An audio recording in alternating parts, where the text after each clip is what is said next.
Hey everyone. So if you're a student trying to get your head around ethnography, you are in exactly the right place. We're about to break down its core concepts, walk through its history, and see what it looks like today. Think of this as your personal study guide to help you nail this topic. So here's our roadmap. We're going to start with the absolute basics. What is ethnography? Then we'll jump back in time to its classical roots and see how the very first fieldwork projects got started. After that, we'll get into the critiques that really pushed the field to change, and we'll finish up by looking at how ethnography is being used right now in the modern world. All right, let's dive right in. First things first, what are we even talking about when we say ethnography? You've probably heard the word, but it's way more than just studying people. Let's get a really solid definition locked in. At its heart, the word itself actually gives you a huge clue. Ethnos means people, and graphy means writing. So it's literally writing about people. It's a method for creating this incredibly rich, detailed picture of a culture by looking at the small, everyday details of life, usually through first-hand research. Now this is a super important point, so you'll want to remember this. Ethnography is really two things at the same time. It's the process, the actual fieldwork where you immerse yourself in a community. But it's also the product, that final book or article you write that describes and makes sense of that culture. It's both the doing and the thing that gets made. You know, every ethnographer has to do this kind of tricky balancing act between two different ways of seeing. The first is what we call the emic perspective. That's the insider's view. It's trying to understand the world the way the people you're studying see it. Then you have the etic perspective, which is the researcher's outside analytical view. Think of it like this. The emic view is learning the rules of a game from a player, while the etic view is analyzing the structure of the game from the stands. A really great ethnography manages to do both. So how did this whole method even start? Well, let's go back in time a bit and look at the classical approach, which really built the foundation for everything that came after.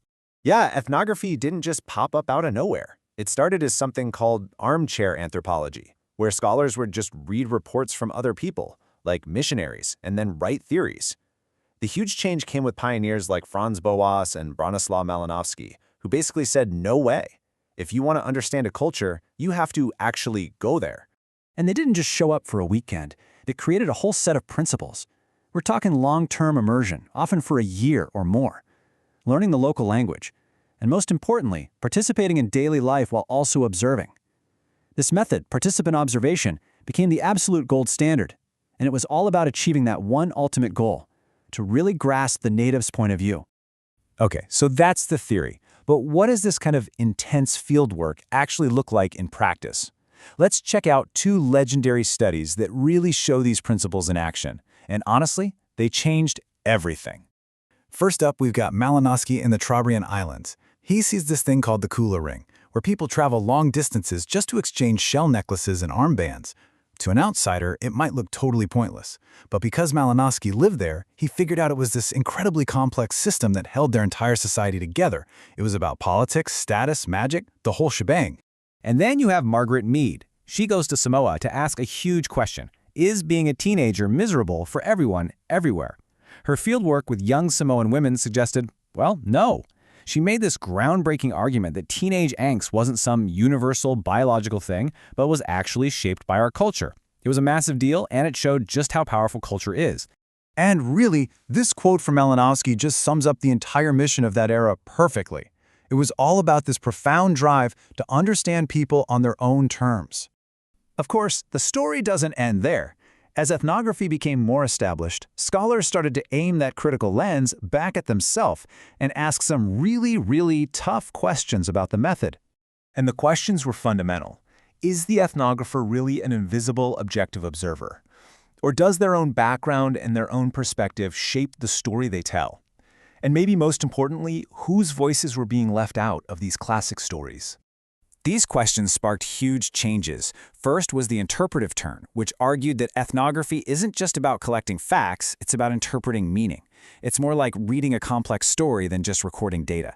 Then came a really powerful feminist critique, pointing out that, hey, most of these early studies were done by men and completely ignored women's lives. That led to the reflexive turn, where researchers had to start being honest about their own biases and how they might be influencing their work. And all of this naturally led to a much bigger focus on ethics, on the deep responsibility you have to the people you study. So after all that questioning and evolving, where does that leave ethnography today? Well, in our last section, let's see how this classic method has been adapted for our super complex, interconnected world. One of the biggest shifts is moving away from the idea of studying one single, isolated village. Let's be real, our world isn't like that anymore. So now we have multi-sited ethnography, where researchers literally follow people or products or ideas as they move across the globe to understand the networks that connect us all. And this has opened up some seriously fascinating new frontiers for research. People are now doing ethnography of online communities that only exist in digital space. With autoethnography, researchers actually use their own life experiences as data to understand bigger cultural patterns. And critical ethnography uses fieldwork to do more than just describe. It aims to expose and challenge issues of power and inequality. And that brings us to a final, really important question for our time. We live in a world that is obsessed with big data, with algorithms, with numbers. So what's the point of these deep human stories? Well, maybe that's exactly the point. Ethnography reminds us that behind all that data are real people living messy, complicated, meaningful lives. It champions the power of understanding context and humanity, and that's something an algorithm will never, ever be able to replace.